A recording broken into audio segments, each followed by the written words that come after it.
பாகிஸ்தானுக்குள் புகுந்து பயங்கரவாத முகாம்களை துவம்சம் செய்த இந்திய ராணுவத்திற்கு தாம் பாராட்டுகளை தெரிவித்துக் கொள்வதாக நடிகர் ரஜினிகாந்த் கூறியுள்ளார். சென்னை விமான நிலையத்தில் பேட்டியளித்த அவர், பாகிஸ்தானுடனான சண்டையை பிரதமர் மோடி திறமையாக கையாள்வதாக குறிப்பிட்டுள்ளார்.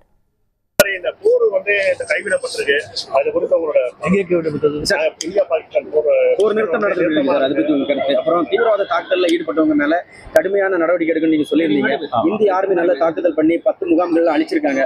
இந்தியன் ஆர்மிக்கு நீங்க என்ன சொல்ல விரும்புறீங்க? உங்களுடைய கருத்து. இல்லை, அவங்க இந்திய நாட்டுக்குள்ளேயே நுழைந்து பாகிஸ்தான் நாட்டுக்குள்ளேயே நுழைந்து அங்கே இருக்கிற அந்த டெரரிஸ்ட் அவங்களை துவம்சம் பண்ண இந்திய ராணுவத்துக்கு என்னுடைய மனமார்ந்த பாராட்டுகள்.